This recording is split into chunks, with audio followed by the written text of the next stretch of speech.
नमस्कार। आज का हमारा टॉपिक है फंडामेंटल ड्यूटीज, हिंदी में से कहेंगे मौलिक कर्तव्य। जब हमारे देश में संविधान का जब निर्माण हो रहा था, तो उस समय जब संविधान का निर्माण जब पूरी तरह से कंप्लीट हो गया 26 नवंबर 1949 को, लेकिन ये लागू हुआ 26 जनवरी 1950 को। तो हमारे संविधान निर्माणकर्ताओं ने ऐसा मतलब कि आशा जताया, ऐसा उन्होंने सोचा कि जब मौलिक अधिकार का हम लोगों ने निर्माण करवा किया, तो आखिर में उस समय क्यों यह दिमाग में नहीं आया कि मौलिक कर्तव्य भी हमारे संविधान में जोड़ा जाना चाहिए। तो बाद में जब 42वां संविधान संशोधन अधिनियम हुआ 1976 में, तो उन लोगों ने ऐसा आशा जताई कि हमारे संविधान बनाते समय ये बहुत बड़ी भूल हुई है कि हम लोगों ने मौलिक कर्तव्य को अपने संविधान में जगह नहीं दिया। वहां पे हम लोगों ने जगह दिया मौलिक अधिकार को। तो आखिर क्या ऐसा जरूरत पड़ गया कि मौलिक अधिकार तो दिए गए थे भारत के नागरिकों को, लेकिन मौलिक कर्तव्य को भी क्या किया गया, इसमें जोड़ा गया। ठीक है। मौलिक अधिकार ये तो नागरिकों के अधिकार थे जो उन्हें दिए गए, ये अधिकार है। इन अधिकारों के तहत चाहे समता का अधिकार हो, स्वतंत्रता का अधिकार हो, शोषण के विरुद्ध अधिकार हो, शोषण के विरुद्ध अधिकार हो, या फिर आपका धार्मिक स्वतंत्रता का अधिकार हो, शिक्षा का अधिकार हो, संपत्ति का अधिकार हो, संपत्ति के अधिकार को हटा दिया गया, और अंतिम था आपका संवैधानिक उपचारों का अधिकार। तो ये तो अधिकार दिए गए नागरिकों को, ये आपके अधिकार है। इन अधिकारों की सहायता से आप अपने मतलब अगर आपके किसी भी तरह का अगर अधिकारों का हनन होता है, तो आप सुप्रीम कोर्ट में जाकर के इसका इसका मतलब सुप्रीम कोर्ट में जाकर के अपने अधिकारों के खिलाफ आप आवाज उठा सकते हैं। लेकिन ये तो अधिकार थे, तो आखिर में कर्तव्य की क्या आवश्यकता पड़ गई। हमारे अधिकार तो मिल गया, लेकिन हमारे भारतीयों को कुछ कर्तव्य भी है ना, भारत में रह रहे नागरिकों का कुछ कर्तव्य भी है कि उन कर्तव्यों का वो क्या करे, भारत में निर्वहन करे या फिर उसका पालन करे। तो उन्हीं कर्तव्यों को आज हम लोग देखेंगे। ठीक है, तो फंडामेंटल ड्यूटीज, तो चलिए शुरू करते हैं और देखते हैं और समझते हैं फंडामेंटल ड्यूटीज यानी कि मौलिक कर्तव्य को। ठीक है। तो मौलिक कर्तव्य की जो चर्चा है, यह हमारे संविधान में इसे यह पहले नहीं था। तो स्टार्टिंग में आपसे एग्जाम में पूछा जा सकता है कि जब संविधान का निर्माण हुआ था, स्टार्टिंग में जब इसका हुआ था, तो उस समय हमारे देश में कितने मौलिक कर्तव्य थे।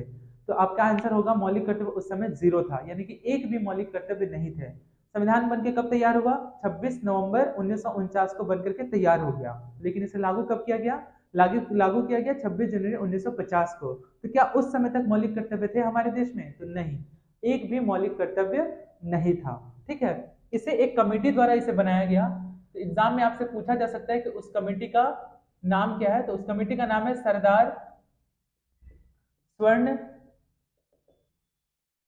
सिंह कमेटी। तो सरदार स्वर्ण सिंह कमेटी की सिफारिश पर मौलिक कर्तव्यों को भारत में रखा गया या फिर उसको जगह मिली।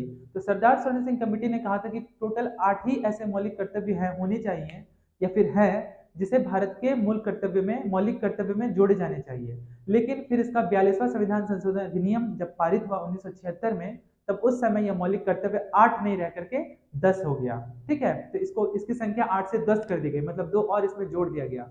और फिर 86वां संविधान संशोधन अधिनियम हुआ 2002 में, इसमें और एक मौलिक कर्तव्य जोड़ दिया गया। तो टोटल आज के डेट में 10+1 यानी कि अभी 11 मौलिक कर्तव्य हैं। तो इस चीज को हम लोग अच्छे से समझेंगे। ठीक है। तो सरदार स्वर्ण सिंह कमेटी की सिफारिश पर ही मौलिक कर्तव्य का क्या हुआ, फंडामेंटल ड्यूटीज का गठन हुआ। यह पूछा जा सकता है कि मौलिक कर्तव्य जो है ये संविधान के किस आर्टिकल से संबंधित है। तो यह आर्टिकल नंबर 51A से संबंधित है। यह भी पूछा जा सकता है कि किस पार्ट में, यानी कि भारतीय संविधान के किस भाग में इसके बारे में चर्चा किया गया है। तो पार्ट 4A में इसके बारे में चर्चा किया गया है। किस देश से लिया गया है यह भी पूछा जा सकता है। तो इसका आंसर हो जाएगा यह रूस के संविधान से लिया गया है, यानी कि इसका आंसर हो जाएगा आपका रशिया। ठीक है, यह भी आप ध्यान में रखेंगे। सरदार स्वर्ण सिंह कमेटी यह किस संविधान संशोधन अधिनियम से आया था। तो यह आपका आया था 42वां संविधान अमेंडमेंट एक्ट 1976, 1976 के संविधान संशोधन अधिनियम से यह आया था। 42वां संविधान संशोधन अधिनियम में मौलिक कर्तव्य को जगह मिला। तो उस समय मौलिक कर्तव्य कितने थे, तो उस समय टोटल मौलिक कर्तव्य 10 थे। उसी को आप ध्यान में रखेंगे। ठीक है। 10 के बाद फिर 86वां संविधान संशोधन अधिनियम पारित हुआ सन 2002 में, जिसमें एक और मौलिक कर्तव्य जोड़े गए। तो टोटल मिलकर के कितना हो गया, 10+1 11। अभी वर्तमान में कितने मौलिक कर्तव्य हैं, तो टोटल 11 मौलिक कर्तव्य हैं। इसे आप जरूर ध्यान में रखेंगे। तो एक एक करके हम समझते हैं और देखते हैं मौलिक कर्तव्य यानी कि भारत में रह रहे जो नागरिक हैं उनका क्या देश के प्रति कर्तव्य है, उनका संविधान के प्रति क्या कर्तव्य है, एक नागरिक होने के नाते क्या कर्तव्य है। ठीक है, उसी कर्तव्य को हम लोग देखेंगे और वो मूल बिंदु कौन कौन से 11 पॉइंट है उसे हम समझने का प्रयास करेंगे। तो पॉइंट नंबर 1 में जैसा कि लिखा गया है कि संविधान का पालन करें। ठीक है, हमारा जो संविधान जो लिखा गया है, ठीक है ना, जिसको बनाने में 2 साल 11 महीना 18 दिन लग गया, 60 देशों से लिया गया संविधान है। ठीक है, 64 लाख रुपए खर्च भी हुए थे इसे बनाने में। और यह भी आपसे एग्जाम में पूछा जा सकता है कि हमारा जो संविधान जो बना 2 साल 11 महीने 18 दिन लगे, इसमें टोटल कितने शब्द हैं? तो टोटल 80,000 शब्द हैं। यह भी आप ध्यान में रखेंगे। टोटल कितने हजार शब्द है? तो 80,000 वर्ड्स हैं। ठीक है, हमारे संविधान जो बना था। और इसके जो फादर है, इसके निर्माण करता है, वो कौन थे? Father of the Indian constitution हमारे देश के डॉक्टर BR अम्बेडकर, यानी कि डॉक्टर भीमराव अम्बेडकर। तो क्या लिखा हुआ है पॉइंट नंबर 1 में? संविधान का पालन करें।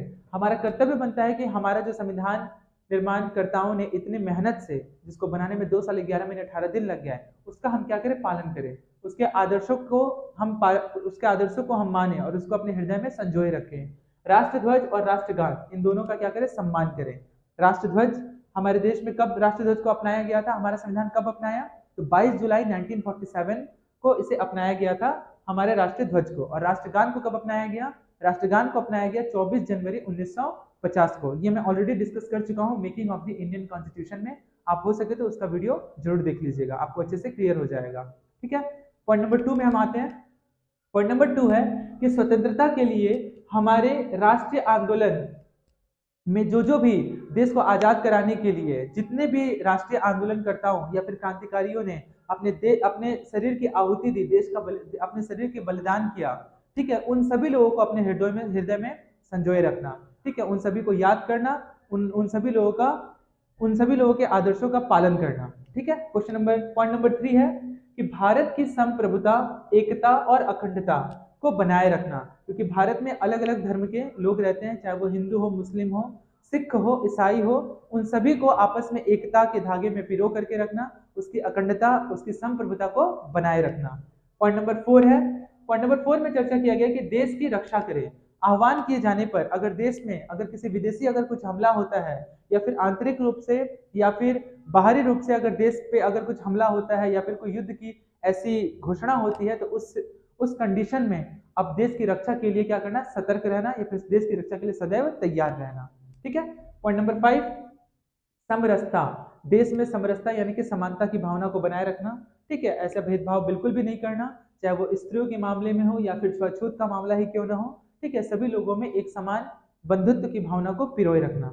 समानता यानी समान भ्रातृत्व। ठीक है, चाहे वो किसी भी धर्मावलंबी का हो, वो किसी भी जाति का हो, किसी भी कास्ट का हो, किसी भी रिलीजन से संबंध ही क्यों न रखता हो, हमारा कर्तव्य है कि हम सभी को एकजुट में एक में क्या करें? पिरोए रखें। ठीक है, जिस तरह से बंगाल का जब विभाजन हुआ था 16 अक्टूबर 1905 को, जब देश का बंटवारा, बंगाल का बंटवारा जब कर दिया गया लॉर्ड कर्जन द्वारा, तो उस समय रविन्द्रनाथ टैगोर ने रक्षाबंधन के त्योहार को क्या कहा था? एक दूसरे की कलाई पर रक्षा बांधना। क्योंकि चंद अंग्रेज आकर के हिंदू मुस्लिम की एकता को भंग नहीं कर सकते। हम सब एक हैं, चाहे कोई भी बीच में आने दरार पैदा करने की क्यों ना कोशिश करे, हम अलग नहीं हो सकते। ठीक है, तो इसलिए उन्होंने कहा था कि हर एक कोई को एक दूसरे को क्या करो? उसकी कलाई पे राखी बांधो। ठीक है, यानी कि भातृत्व की भावना को पिरोए रखो, चाहे वो किसी भी धर्म का हो, किसी भी भाषा को जानता हो, या फिर किसी प्रदेश में रहता हो। भारत के टोटल 28 राज्य में किसी भी राज्य में रहता हो, किसी भी केंद्र शासित प्रदेश में क्यों न रहता हो, उसका कर्तव्य है कि सभी लोगों में समरसता और समानता की भावनाओं को बनाए रखना और उसे पिरोए रखना। पॉइंट नंबर 6 है संस्कृति की गौरवशाली। हमारे देश की जो संस्कृति है, हमारे देश की जो परंपरा है, हमारे देश की जो अखंडता है, ठीक है, इसको बनाए रखना। इसकी संस्कृति, अपने कल्चर, आर्ट एंड कल्चर हो, या फिर देश की जो संप्रभुत्व संपन्न जितनी भी विरासतें हैं, उन सभी को क्या करना? उसके गौरवशाली को बनाए रखना, अपने देश का सम्मान करना। पॉइंट नंबर 7 है प्राकृतिक पर्यावरण, चाहे वो नदी हो, झील हो, झरने हो, ठीक है, या फिर पेड़ पौधे हो, हिंसा से दूर रहना। ठीक है, प्राकृतिक पर्यावरण का रक्षा करना। ठीक है, पेड़ों की कटाई हो, इसको रोकना। ठीक है, पेड़ों और ज्यादा से ज्यादा हो सके तो पर्यावरण की रक्षा के लिए अलग अलग उपाय करना। ठीक है, लोगों को आश्वासन देना और लोगों को साथ साथ अवेयर करना, जागरूक करना कि प्रकृति जो है वो हमारा ही अभिन्न हिस्सा है। हम उसे, क्योंकि हम उनके ऊपर निर्भर हैं। ठीक है, अगर उसको अगर हम क्षति पहुंचाएंगे तो हमें भी क्या होगा? क्षति पहुंचेगा। पॉइंट नंबर 8 वैज्ञानिक दृष्टिकोण, मानवतावाद, सुधार की भावना। वैज्ञानिक दृष्टिकोण वैज्ञानिक गांधी जी ने भी कहा था कि हमें परिवर्तन की आवश्यकता है, हम परिवर्तनशील है, मानव परिवर्तनशील है और परिवर्तन की तरफ हम जाएं। वैज्ञानिक दृष्टिकोण की सहायता से हम जितने भी मानवतावादी दृष्टिकोण को या फिर अपने लक्ष्य की ऊंचाइयों को क्यों न छू लें, लेकिन हमारी जो बुनियाद है उसे हम ठेस न पहुंचाएं, यानी कि वैज्ञानिक उपकरण का उसका कुछ गलत उपयोग ना हो, ठीक है ना। वैज्ञानिक दृष्टिकोण से वो आगे तो बढ़े, ठीक है ना। यही वजह है कि आपका अटल बिहारी वाजपेयी ने क्या कहा था, अटल बिहारी वाजपेयी ने कहा था जय जवान जय किसान जय विज्ञान भी कहा था उन्होंने, ठीक है ना। जय जय जवान जय किसान जय विज्ञान। और वही लाल बहादुर शास्त्री ने क्या कहा था, जय जवान जय किसान। लेकिन अटल बिहारी वाजपेयी ने समझा कि नहीं, वैज्ञानिक दृष्टिकोण से हमारे देश में जितने भी वैज्ञानिक उपकरण है या फिर विज्ञान से संबंधित जितनी भी चीजें उसको बढ़ावा देना, क्योंकि हमारा देश जो है या फिर कोई भी देश है अपने वैज्ञानिक उपकरण टेक्निक और टेक्नोलॉजी की सहायता से ही एक देश जो है दूसरे देश से कम्पीट करता है या फिर उसके उसकी तरफ आगे की तरफ अपने लक्ष्य को निर्धारित करके वह आगे बढ़ता है। हम इसे नजरअंदाज नहीं कर सकते, तो उसका भी क्या करना, हमें सुधार की भावनाओं का प्रयास करना और निरंतर अपने पथ पर प्रदर्शित, अपने पथ पर अग्रसर होते चले जाना। तो उम्मीद करता हूँ कि ये पूरा 8 पॉइंट है जो अच्छे से समझ में आया होगा। तो सरदार स्वर्ण सिंह कमेटी ने कहा था कि टोटल 8 ही मौलिक कर्तव्य होने चाहिए, ठीक है, और 8 मौलिक कर्तव्य को शामिल किया जाना चाहिए। लेकिन 42वां संविधान संशोधन अधिनियम 1976 के तहत 8 के जगह में 10 मौलिक कर्तव्य को जगह मिला। तो आपसे अगर पूछा जाए कि जब मौलिक कर्तव्य को हमारे संविधान में जब जोड़ा गया तो उस समय मौलिक कर्तव्य कितने थे, तो मौलिक कर्तव्य उस समय 10 थे, ठीक है। स्टार्टिंग में कितने थे, तो 0 थे, ठीक है। 8 पूरा क्लियर हुआ होगा। अब हम लोग आगे बढ़ते हैं पॉइंट नंबर 9 की तरफ। पॉइंट नंबर 9 में लिखा है सार्वजनिक संपत्ति की सुरक्षा करना, यानी कि जितने भी हमारे सार्वजनिक संपत्ति है, पब्लिक प्रॉपर्टी है, उसकी क्या करना, देखभाल करना, उसकी रक्षा करना, ठीक है, उसकी विरासत को अपने हृदय में संजोए रखना, ठीक है, उसको क्षति नहीं पहुंचाना है। क्वेश्चन नंबर 10, पॉइंट नंबर 10 है सतत प्रयास, निरंतर अपने लक्ष्य के प्रति आगे बढ़ते रहना, देश को नई ऊंचाइयों पर लेके जाना, ठीक है। देश के लिए अगर अपने प्राणों की आहुति देनी पड़े, अगर खुद का बलिदान भी देना पड़े तो उसके लिए हमेशा सदैव तैयार रहना, ठीक है। और अपने पथ पर, अपने लक्ष्य पर सदैव सतत प्रयास करते रहना और अपने लक्ष्य की ऊंचाइयों को छूते हुए देश का नाम गौरवान्वित करना, यह भी आप ध्यान में रखेंगे। तो पॉइंट नंबर 10 हो गया। अब पॉइंट नंबर 11 जो है, जो कि वेरी वेरी इंपॉर्टेंट और सबसे ज्यादा पूछा जाने वाला क्वेश्चन है ये आपका एग्जाम में, कि 6 से 14 वर्ष की शिक्षा के अवसर उपलब्ध कराना बच्चों को, जो कि ऐड हुआ था आपका 86वां संविधान संशोधन अधिनियम 76 अमेंडमेंट एक्ट 2000 2002 में इसे क्या किया गया, संविधान में जगह दिया गया, ठीक है। क्या दिया गया जगह, तो वो जगह दिया गया आपका कि 6 से 14 वर्ष के बच्चों को शिक्षा उपलब्ध कराना, ठीक है। 86वां संविधान संशोधन अधिनियम 2002, वेरी वेरी इंपॉर्टेंट, सबसे ज्यादा पूछा जाने वाला क्वेश्चन यही है एग्जाम में, ठीक है। 10 तो है, 11वां कौन सा संविधान संशोधन अधिनियम, 86वां संविधान संशोधन अधिनियम कौन से साल में, 2002 में। क्या था इसके में, 6 से 14 वर्ष के बच्चों को शिक्षा के अवसर को उपलब्ध कराना, और ये 42वां संविधान संशोधन अधिनियम के द्वारा मौलिक कर्तव्य को भारत में जोड़ा गया, ठीक है।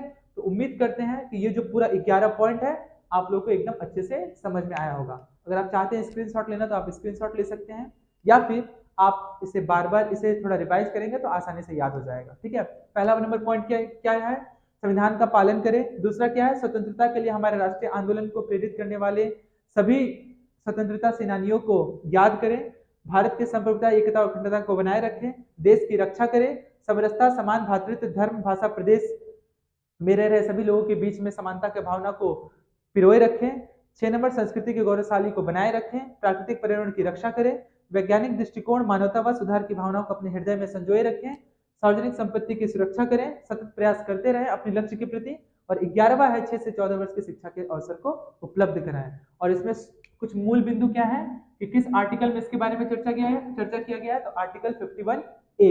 किस पार्ट में चर्चा किया गया है, तो संविधान के 4A में इसके बारे में चर्चा किया। 4 नहीं होगा, 4 का संबंध डीपीएसपी से है। डीपीएसपी जिसको हिंदी में कहते हैं राज्य के नीति निर्देशक तत्व, जिसका वर्णन आर्टिकल नंबर 36 से 51 में किया गया है, ठीक है। इंग्लिश में से कहते हैं directive principle of state policy, ठीक है। और ये किस कमेटी से आया था, तो सरदार स्वर्ण सिंह कमेटी से आया था। कब आया था सरदार स्वर्ण सिंह कमेटी, 42वें संविधान संशोधन अधिनियम 1976, जिसमें कितने मौलिक कर्तव्यों को जोड़ा गया, तो टोटल 10 मौलिक कर्तव्यों को जोड़ा गया। उम्मीद करता हूं कि फंडामेंटल ड्यूटीज से संबंधित टोटल ये 11 पॉइंट जो है आपको अच्छे से समझ में आया होगा। और कुछ मूल बिंदु थे, कुछ कुछ पॉइंट है, जैसे कि आर्टिकल, और एक पॉइंट छूट गया कि किस देश के संविधान से लिया गया है, तो रशिया के संविधान से मतलब रशिया से ये लिया गया है, ठीक है। यूएसएसआर उस समय इसका नाम था, ठीक है। तो मौलिक कर्तव्य से संबंधित सभी जो पॉइंट है और जितने भी प्रश्न एग्जाम में पूछे जाएंगे वो यहीं से पूछे जाएंगे, आपको एक्स्ट्रा कुछ नहीं पढ़ना है, ठीक है। इसी को अच्छे से रिवाइज करना है, इसी को अच्छे से देखना है, हो सके तो आप इसको कॉपी में नोट बना लीजिए और इसको नोट बना करके आप क्या कर सकते हैं, रिवाइज कर सकते हैं, या फिर इसी वीडियो को दोबारा से आप देख लीजिए, ठीक है। आपको अच्छे से याद हो जाएगा। उम्मीद करता हूँ ये पूरा सेशन आप लोगों को पसंद आया होगा और समझ में भी आया होगा। आज के लिए इतना ही, बहुत बहुत धन्यवाद।